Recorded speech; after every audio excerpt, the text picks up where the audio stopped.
What's going on, everybody? Welcome back to Guys That Magic. I'm your host, Dave, and today I'm going to be taking you through a deck tech of one of the brand new legendary creatures from the Lost Caverns of Ixalan. So generally speaking, whenever I do these deck techs, I'd like to keep them at around the same price point as just kind of like what I like to play with. Most of these deck techs come out between about $300 and $350, and this one kind of falls in the middle of that as well. This is a mono red deck, so with that being said, there are going to be some more expensive pieces included in this list that if you do want to kind of trim it down, make it a little bit more on the budget-friendly side, you absolutely can, and I'll go ahead and highlight some of those cards whenever we get to it. If you do like this deck tech or want to support us here on this channel, please make sure that you like and subscribe. Also leave some comments down below, and I'll tell you some other ways that you can go ahead and help us out at the end of the video. But without further ado, we're going to dive in with the deck tech itself, and this is going to be focused on Ojer Axonil, Deepest Might. This creature is 2 and 2 red for a total of 4 mana. It is a legendary creature god. It is a 4/4 with trample, and it says if a red source you control would deal an amount of non-combat damage less than Ojer's power to an opponent, that source deals damage equal to Ojer's power instead. It also has another ability stating that whenever it dies, you may return it to the battlefield, Captain Transformed, under its owner's control. Whenever it does so, it's going to enter as Temple of Power, which is a land that can either tap for a red mana, or you can pay 2 and a red and tap it to transform Temple of Power. It says activate only if red sources you control dealt 4 or more non-combat damage this turn, and only as a sorcery. Just a little bit of extra flexibility here. You don't necessarily always need to use it. You can always kind of send your commander off to the command zone and then potentially recast it later on, but it does add that extra degree of flexibility, and if you are a little short on mana for whatever reason, I guess your commander can double up here as a land. Ultimately, though, the overall strategy and theme of this deck is that we are going to be playing mono red burn in Commander. So we want to make sure that we are pummeling our opponent's life totals and that we are just kind of really punishing them for the fact that they're just simply sitting at the same table as us. The first card I want to talk about here is the one and only Planeswalker that's going to be included in this list. This is Tibalt Rakish Instigator. It is 2 and a red for a total of 3 mana. It is a legendary Planeswalker. Tibalt comes in with 5 loyalty, and it has 2 abilities. The first of which is a passive that says your opponents can't gain life, and the second ability is a -2 that says create a 1/1 red devil creature token with whenever this creature dies, it deals 1 damage to any target. This is a really neat effect. Not only does this potentially shut down our opponent's life gain strategies, which is going to be really important since we're playing a burn deck. We need to make sure that they don't gain life, otherwise it's really going to make it much more difficult for us to win, but also because those little red devils are going to help to gum up our board, and whenever they die, it's going to be able to deal 1 point of non-combat damage to any target. And if we point that in our opponent's direction, that means it's going to actually end up hitting for 4 damage, assuming that our commander is in play.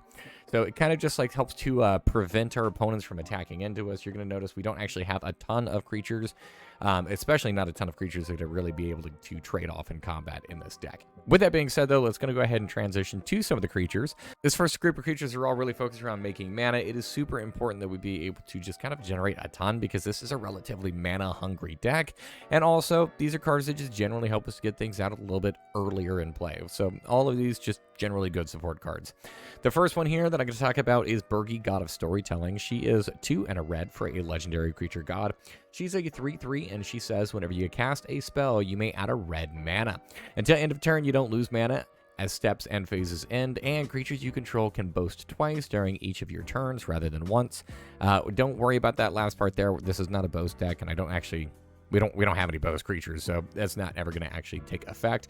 But it is super important there that whenever we are casting spells, we are making mana, and you're going to see that we are going to be casting an absolute ton of spells.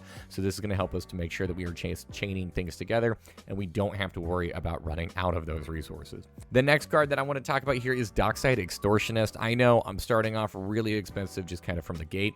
Do keep in mind, though, if you do want to lean this deck out and make it a little bit more budget-friendly, there are some cards in here that you can just kind of cut. The deck really is not going to lose too much of its power level, and that's one of the beautiful things about this being a mono red deck is that you can actually make some alternatives here that are relatively cheap. But with that being said, Dockside Extortionist, if you're not familiar with it, is 1 and a red for a creature goblin pirate. It is a 1/2 and says whenever it enters the battlefield, create X treasure tokens, where X is the number of artifacts and enchantments your opponents control. If you've never played up against or with a Dockside Extortionist before, this card is absolutely insane. It has a price tag for a reason. It always makes more mana than what it should. Up next, we have Iron Mirror. This is 2 mana for an artifact creature mirror. It is a 1/1 that you can tap to add a red mana to your mana pool. We've also got Ornithopter of Paradise, which is 2 mana for an artifact creature Thopter. It is a 0/2 with flying that you can tap to add 1 mana of any color. You're going to add red because, well, this is a mono red deck. We have Runaway Steamkin in this list. This is 1 and a red for a creature elemental. It is a 1/1 and says whenever you cast a red spell, if Runaway Steamkin has fewer than 3 +1/+1 counters on it, put a +1/+1 counter on it. You may also remove 3 +1/+1 counters from it to add 3 red mana. So not quite as good as some of our other mana production engines, but I mean, Runaway Steamkin, still a really good card, and if we absolutely needed to, this could pretty reliably become a 4/4 that we could start to beat our opponents up with. And then the last creature in this category is going to be Stormkiln Artist. This is 3 and a red for a creature dwarf shaman. It is a 2/2. It says it gets +1/+0 for each artifact you control, and there's a fairly decent number in this deck. It also has Magecraft and says whenever you cast or copy an instant or sorcery spell, you'll create a treasure token. So that's just going to be more mana that we can bank for later on. So from here, we're going to go ahead and move over to the creature group that is really going to make this deck hum. And these are going to be all of our pingers, all of our creatures that are going to really take advantage of the fact that they're going to be dealing small increments of damage, but with our commander in play, they are just going to absolutely demolish our opponent's life totals. And the best part is, these cards are not only really cheap as far as like real dollar value, they're also incredibly cheap as far as mana value too, so they're very easy to get into play. The first one here is Electrostatic Field. This is 1 and a red for a creature wall. It is a 0/4 with Defender and says whenever you cast an instant or sorcery spell, it deals 1 damage to each opponent. Erebor Flamesmith is 1 and a red for a creature dwarf artificer. It is a 2/1 that says whenever you cast an instant or sorcery spell, it deals 1 damage to each opponent. Firebrand Archer is 1 and a red for a creature human archer. It is a 2/1 that says whenever you cast a non-creature spell, it deals 1 damage to each opponent. Gutter Snipe is 2 and a red for a creature goblin shaman. It is a 2/2 and says whenever you cast an instant or sorcery spell, it deals 2 damage to each opponent. Kessig Flame Breather is 1 and a red for a creature human shaman. It is a 1/3 and it says whenever you cast a non-creature spell, it deals 1 damage to each opponent. I'm sure that you're already starting to pick up on the themes here.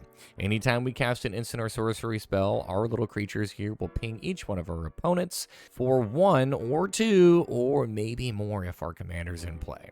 So this is really going to start to punish our opponents pretty quickly. And if you were worried, don't be. The fun does not stop there. We also have Sawblade Scamp in this list. This is a single red mana for a creature Phyrexian Beast. It is a 1/1 with haste. It says whenever you cast a non-creature spell, you put an oil counter on it. You can tap it to remove an oil counter from it, and whenever you do, it deals 1 damage to each opponent. Thermo Alchemist is 1 and a red for a creature human shaman. It is a 0/3 with Defender that you can tap to have it deal 1 damage to each opponent, but whenever you cast an instant or sorcery spell, you untap Thermo Alchemist. You can really chain this together. We have Unruly Catapult, which is 2 and a red for an artifact creature construct. It's a 0/4 with Defender that you can tap to have it deal 1 damage to each opponent. And whenever you cast an instant or sorcery spell, you untap it. So kind of the same thing there. Whenever it came to Thermo Alchemist, you can just machine gun through your opponent's life totals. We have 2 other creatures in this list, or at least part of the fun for this. The first of which being one of our bigger, heavier hitters, and this is Urbrask. This is 2 and 2 red for a legendary creature, Phyrexian Praetor. It is a 4/4 with First Strike, and it says whenever you cast an instant or sorcery spell, it deals 1 damage to target opponent. So sadly, it's not going to hit all of your opponents, but you also are going to add a red mana. You can also, past that point, then pay a red and exile Urbrask. It then says return it to the battlefield transformed under its owner's control. Activate only as a sorcery and only if you've cast 3 or more instant or sorcery spells this turn, which in this deck is pretty easy for us to be able to do. And whenever you do transform this, it's going to come in as the Great Work, which is an enchantment saga. The first lore counter on it says that the Great Work deals 3 damage to target opponent and each creature they control. So a potential like mini board wipe there. The second lore counter says you'll create 3 treasure tokens, and the final lore counter, the third lore counter, says until end of turn, you may cast instant and sorcery spells from any graveyard. If a spell cast this way would be put into a graveyard, exile it instead, and then you exile the Great Work and return it back transformed as Urbrask. So this card is incredibly flexible. It's going to help to pummel our opponents. It's going to help to be able to give us a little bit of graveyard recursion with some of our instants and sorceries, and you can always cast your opponent's things too.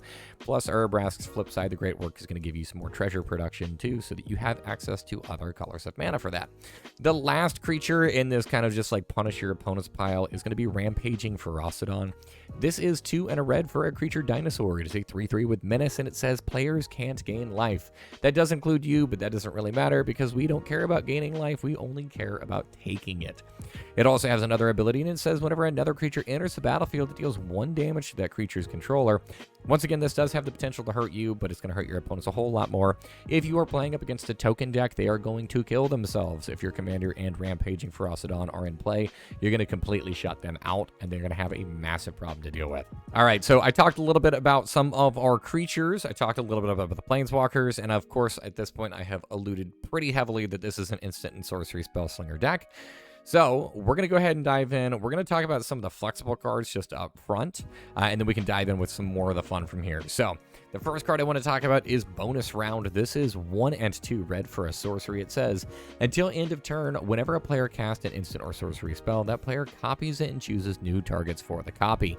Now, do keep in mind with this, you're going to be able to copy all of your things. Your opponents will also be able to copy their things so long as they cast them on that same turn. The Bonus Round is kind of a little funky in how it works out, but being able to ultimately double up on your number of instants and sorceries is really impactful. We do have many cards that actually care about whenever we cast or copy. Plus, as you'll soon notice, many of our spells are just going to go absolutely insane whenever we start chaining things together. We have Cleansing Wildfire here. This is 1 and a red for a sorcery. It says destroy target land. Its controller may search their library for a basic land card, put it on the battlefield tapped, and then shuffle their library. It also says draw a card. Now, this is not a land destruction deck by any means, but I do think it's important that we have at least one way for us to be able to interact with some of our opponent's pesky lands. And for the fact that this is 2 mana and draws us a card, so it's going to cantrip, that is pretty important there. We love card draw. You're going to see a ton of it in this list, so it's just added in as an extra value piece.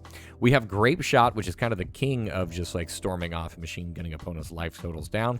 This is 1 and a red for a total of 2 mana. It is a sorcery, and it says it deals 1 damage to any target. It also has Storm, for those of you who haven't played with that mechanic before. It says whenever you cast a spell, copy it for each spell cast before it this turn. You may choose new targets for the copies. So it's really not all that difficult for you to be able to cast Grape Shot and make 4, 5, 6 copies of this thing, which in that case is probably just going to outright kill one of your opponents. Lava Dart is a fun one here. It is a single red mana for an instant that says it deals 1 damage to any target. It has a flashback cost, allowing you to cast it a second time from the graveyard by sacrificing a mountain. And would you look at that, on the mono red deck, we have plenty of those. We have Needle Drop in this list, which is a single red mana for an instant. It says it deals 1 damage to a target creature or player that was dealt damage this turn, and it also cantrips, so it draws us a card. Needle Drop does require that your opponent has already been dealt damage for you to target them with it. That's totally fine. This is just going to add more fuel to the fire and be able to hurt our opponents while also hopefully helping us to just continue to draw into more cards. Lastly here, we have Spike Field Hazard. This is a single red mana for an instant. It says it deals 1 damage to any target, and if a permanent dealt damage this way would die this turn, exile it instead. Don't really care about dealing damage to our opponent's permanents. We just really want to be able to hit them for face. And in the case that you need to, you can always play this on the back half, which is going to be a land that you can later tap for a red mana. We have 3 board wipes included in this list, or at least 3 big ways for us to be able to hurt our opponents, make sure that the board stays relatively small. The first of which here is Blasphemous Act. This is 8 and a red for a total of 9 mana. It's a sorcery that says costs 1 less to cast for each creature on the battlefield, though, and it deals 13 damage to each creature. Blasphemous Act, for the most part, does a great job of just killing everything. In some rare cases, yes, it won't destroy your opponent's things if they happen to have indestructible, but then again, most board wipes don't work whenever your opponent's boards are indestructible anyways. We also have Chain Reaction here. This is 2 and 2 red for a total of 4 mana. It's a sorcery, and it says that it deals X damage to each creature, where X is the number of creatures on the battlefield. Same kind of thing. It is a relatively cheap board wipe that should be able to just mop up all those pesky creatures. Lastly, here we have Impact Resonance. This is 1 and a red for an instant. It says it deals X damage divided as you choose among any number of target creatures, where X is the greatest amount of damage dealt by a source to a permanent or player this turn. This is just a nice little card that has some flexibility. It allows us to be able to take advantage of our Commander's Replacement effect, to be able to hit things for a little bit more, and then Impact Resonance can come in and hopefully start to mop up some of those pesky creatures of our opponents. All right, up next, we were going to jump into many of the cards that are just going to help us to chain through our deck. All of these are going to be instants or sorceries that are going to primarily just help us to draw some cards. The first of which here is Faithless Looting. This is a single red mana for a sorcery that says draw 2 cards and discard 2 cards. It has a flashback of 2 and a red, allowing you to cast it a second time from the graveyard. We have Gamble, which is a single red mana for a sorcery. It says search your library for a card, put that card into your hand, and then discard a card at random, then shuffle. This card is still totally fine in this list, and although it doesn't necessarily draw you cards, it is going to replace itself with, hopefully, whatever card you need in that given situation. Now, do keep in mind, you are going to discard a card at random, so there is a chance that you're going to gamble here and lose the card that you just tutored for. If you are me, it happens 100% of the time, but if you're not me, I don't know, maybe 50-50. We'll see. Light Up the Stage is included here. This is 2 and a red for a sorcery. It has an ability called Spectacle, where you can pay a red mana, and it says you may cast a spell for its spectacle cost rather than for its mana cost if an opponent lost life this turn, which is pretty easy to do here. It also says exile the top 2 cards of your library until the end of your next turn. You may play those cards, so a little bit more card advantage. Seize the Spoils is 2 and a red for a sorcery that says, as an additional cost to cast this spell, discard a card. It says draw 2 cards and create a treasure token. So helps us to be able to filter out what we need for our hand while also providing a little bit of ramp. Strike It Rich is a single red mana for a sorcery that says create a treasure token. This card also happens to have a flashback of 2 and a red. This is going to be able to make sure that we're getting that extra treasure production, and since this has flashback, it's a way for us to be able to trigger all of our little pingers in additional time while helping us to ramp for a later turn. Tormenting Voice is 1 and a red for a total of 2 mana. It is a sorcery that says as an additional cost to cast this spell, discard a card, and it says draw 2 cards. Ren's Resolve is 1 and a red for a sorcery. Exile the top 2 cards of your library until the end of your next turn. You may play those cards. And Cathartic Pyre is here. This is 1 and a red for an instant. It says choose 1. It either deals 3 damage to target creature or planeswalker, or you may discard up to 2 cards, then draw that many cards. I do love this card in that it provides a little bit of flexibility. We can use this to kill off one of our opponent's creatures or planeswalkers if we absolutely need to, but it continues to function like some of the other cards I've already talked about, where it's going to help us to filter out our hand, make sure that we're not going to be flooding or drawing cards that aren't really all that relevant given the situation, and that we can continue just to kind of lay on the hurt. We also have Flick a Coin here. This is 2 and a red for an instant. It says it deals 1 damage to any target. You create a treasure token and draw a card. I love the fact that this card is just going to be doing every single thing that our deck wants to do. It deals damage, it helps us to ramp, and it replaces itself. Thrill of Possibility is 1 and a red for an instant. It says as an additional cost to cast a spell, discard a card, and it says draw 2 cards. And then lastly here, we do have Unexpected Windfall. This is 2 and 2 red for a total of 4 mana. It is an instant that says, as an additional cost to cast a spell, discard a card. It says draw 2 cards and create 2 treasure tokens. So once again, filtering and mana production. With all of these together, you should hopefully be able to start just chaining through your deck, drawing tons of cards, being able to filter through things, and then hurting your opponents a lot. It's also going to help to make sure that you are almost guaranteed that you're going to be drawing into some of those really impactful pingers that we talked about earlier. If you have 1 in play, your opponents are in trouble. If you have 2 or 3 in play, your opponents are just kind of like on a serious clock. So those cards just help to make sure that we chain through, we get our key pieces, and then of course they also synergize with those key pieces to just like nuke our opponent's life totals. We do have a couple of big ramp pieces here, the first of which is Jeska's Will. This is 2 and a red for a sorcery. It says choose 1. If you control your commander as you cast a spell, you may choose both. The first mode says add a red mana for each card in target opponent's hand, and the second mode says exile the top 3 cards of your library. You may play them this turn. So tons of mana production here, and potentially also getting 3 extra cards on the top for us to help to change things together.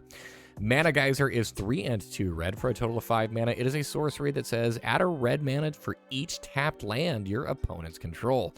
This card isn't all that great in the very beginning of the game, but towards the mid to late game, this can easily net you back double what it what it was in terms of his mana value, so easily hitting 10 or more, which is fantastic and allows for some really big plays. We also have Seething Song in this list. This is 2 and a red for an instant in which you can add 5 red mana to your mana pool. We have Past in Flames coming up next. This is 3 and a red for a sorcery. It says each instant and sorcery card in your graveyard gains flashback until end of turn. The flashback cost is equal to its mana cost, and this card has flashback of 4 and a red.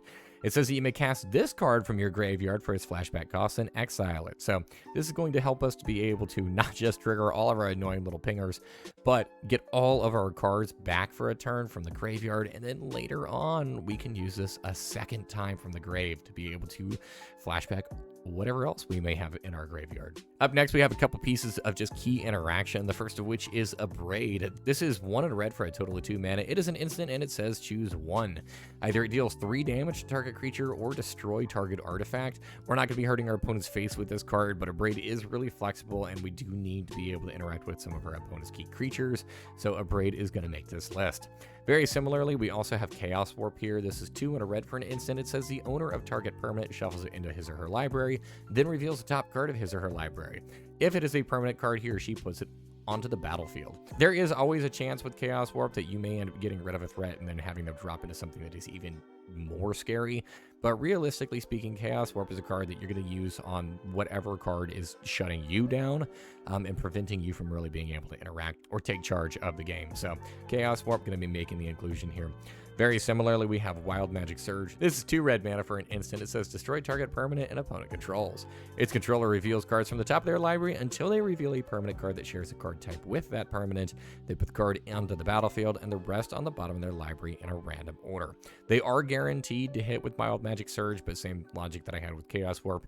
You're going to be replacing whatever you targeted with hopefully something that is not quite as impactful. We do have 2 other fun cards included in this interaction package.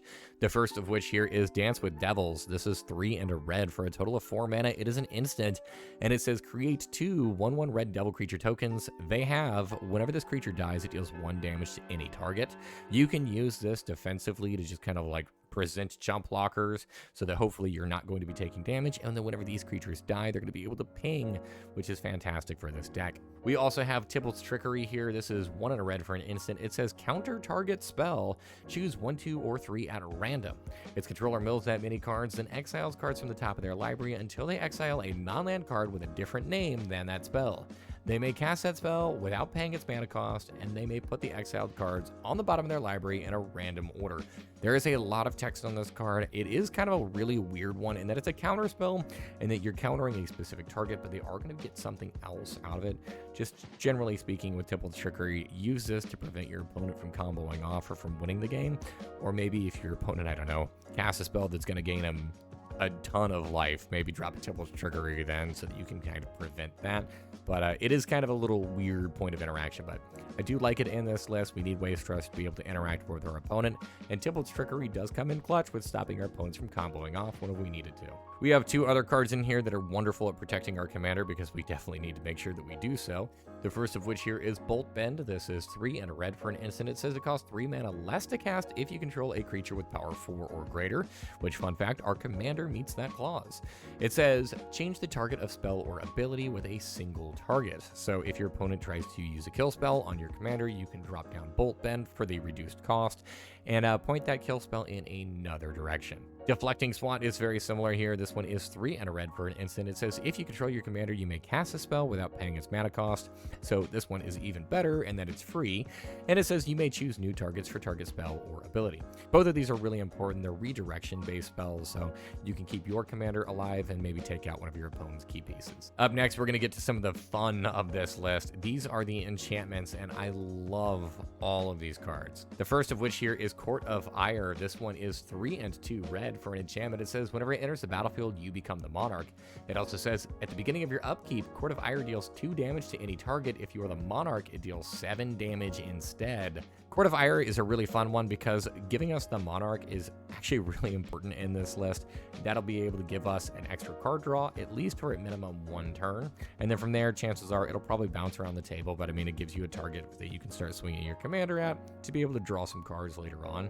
The other thing really important about Court of Ire is that this is going to be dealing damage to any target at the beginning of each of our upkeeps. So if we don't happen to have our commander in play, it's going to hit for just 2. If we do happen to have our commander in play, it'll hit for 4. And if we are the monarch, it's going to hit for 7 instead. So Court of Ire is going to be able to deal quite a bit of damage to our opponents and just kind of like help us to close the game out a little bit sooner. My favorite card in this deck is up next, and that is Mana Barbs. If you don't want friends, play this card. This card is 3 and a red for a total of 4 mana. It is an enchantment, and it says whenever a player taps a land for mana, Mana Barbs deals 1 damage to that player.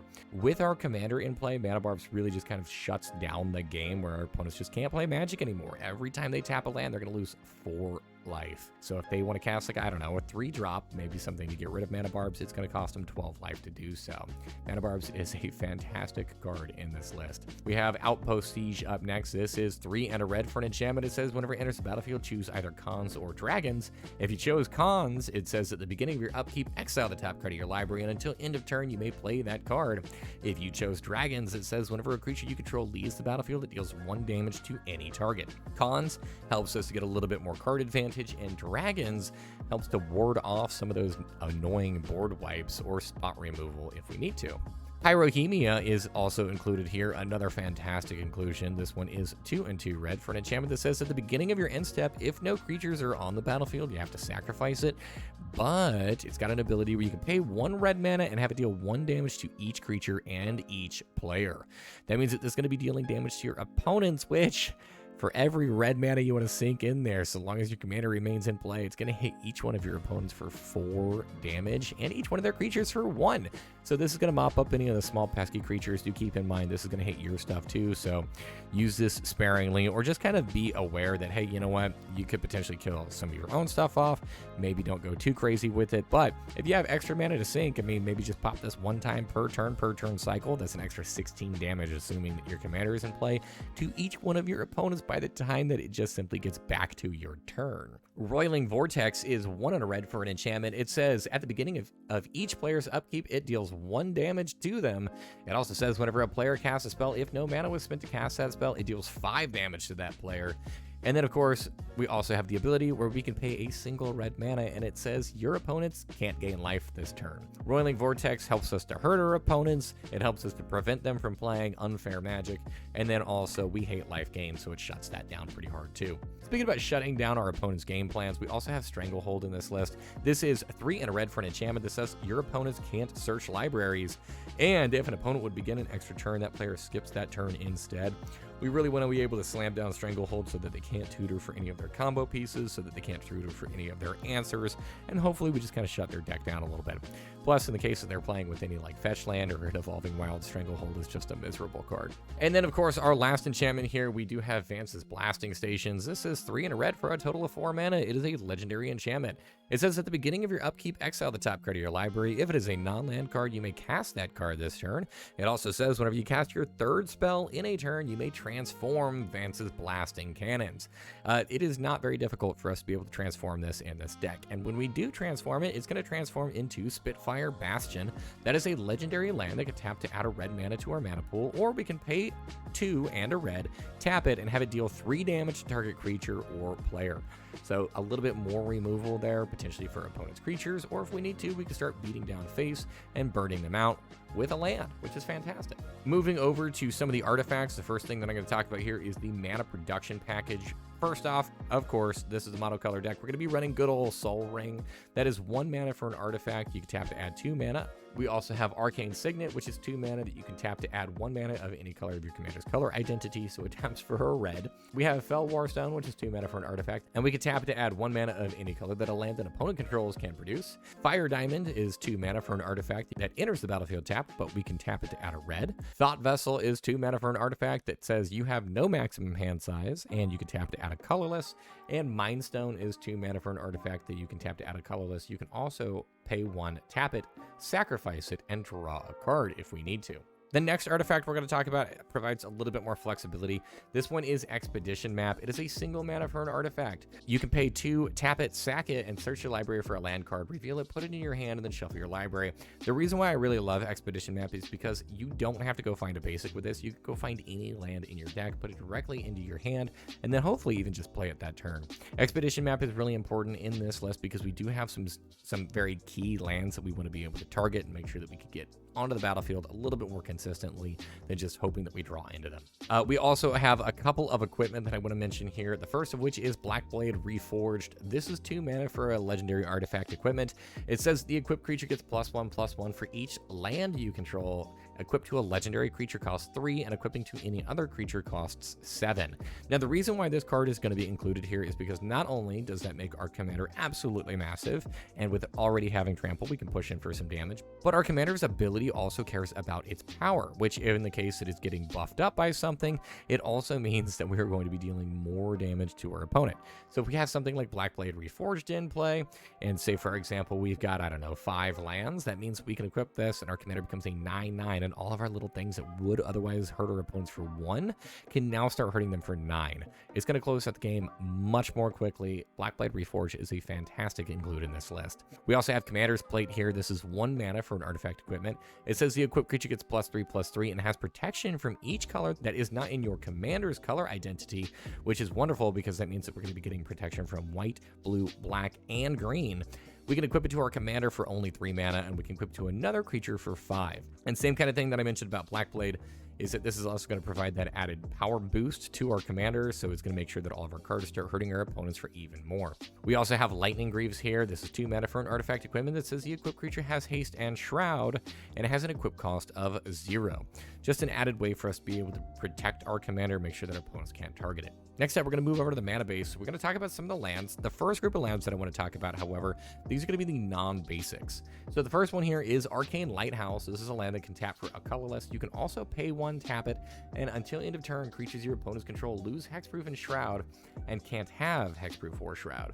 Arcane Lighthouse is really important in a list like this because if our opponents do have something that is really difficult for us to target, Arcane Lighthouse just adds an extra degree of flexibility to this list, so I love this card.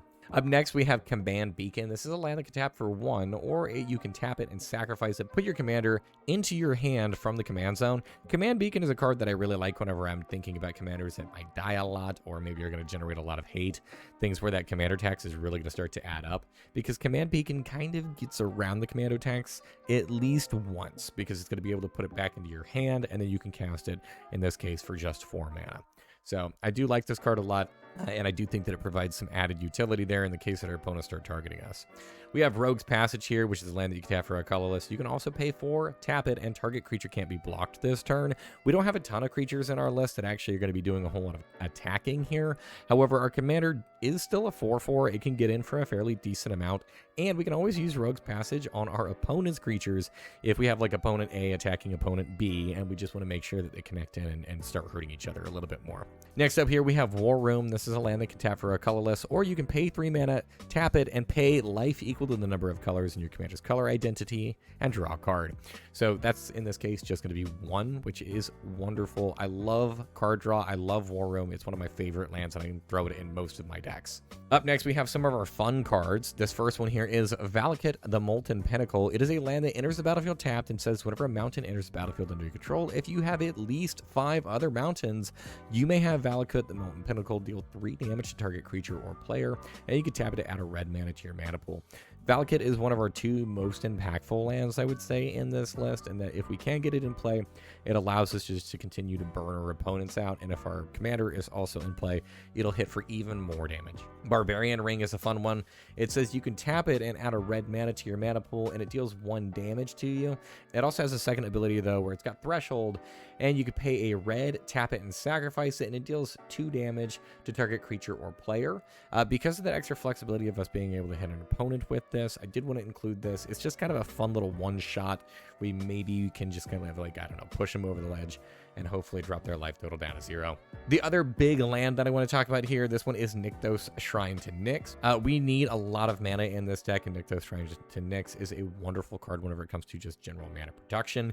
This is a land that taps for a colorless. You can pay 2 mana and tap it, and it says, choose a color. Add to your mana pool an amount of mana of that color equal to your devotion to that color. So if your devotion to red is 5, you can pay 2 mana, tap this, and it will add 5 red mana to your mana pool. It's just a fun little way for you to be able to get more mana out of your lands. Nykthos, Shrine to Nyx, is a fantastic card, and it's going to be one of the 2 lands alongside Valakut that we're going to be looking to grab off of that expedition map. The last non-basic included in this list is Smoldering Crater. This is a land that enters the battlefield tapped always. It can tap for a red later on, but the reason why I wanted to include this is because it does have cycling. You can pay 2 mana to discard it and draw a card. Just basically means that in the case that you do manage to hit, draw this and you don't need a land, you can always pitch it to hopefully grab something else. Now, this list is mono red, and with mono color decks, it means that we don't have to go very heavy on the mana base. The mana base in this list is incredibly cheap because up next we have 26 mountains. If you did want to build this deck a little bit more on the budget side, of course, you can always end up dropping Valakut. You could drop Nykthos. Some of the other cards, if you didn't want to actually play around with them because they're kind of a little bit more on the expensive side, Deflecting Swat, and then, of course, Dockside Extortionist are also included here. So you can easily build this deck for about $100 less than what it currently is going for, and just as a little bit of a price check here, I do build most of these deck techs with about $300 to $350 in mind. That's just kind of the range that I like to play most of my lists. But thank you so much for checking out this deck tech. I really do think that this commander has quite a bit of power. I think this is going to be one of those mono red commanders that are going to be on the same level as like Perforos or Torbran. One of those cards that you really just kind of like need to kill on sight. Otherwise, they're going to start to just bring down life totals incredibly quickly. I love how cheap this deck can be built because it is mono red, and a lot of the key pieces, like a lot of our little pingers, are just kind of like pennies. So you can end up building this thing for quite a bit of a range whenever it comes to its price. Like I mentioned, if you want to build this thing cheaper, you can drop some of the powerhouse cards and build this deck for incredibly cheap. Do me a huge favor, though. Make sure that you also comment down below what are some of the cards that you would have liked to have seen in this list. What are some of the things that maybe you don't agree with that I included? And as always, we do love all of your support. If you haven't done so already, please make sure that you like and subscribe to this channel. Follow us on our other social media platforms. And if you really wanted to get involved, we did just start off a Patreon. So you can go ahead and find the link down there in the description to that if you want to support us even more. Thank you so much again. This has been Guys at Magic. Peace.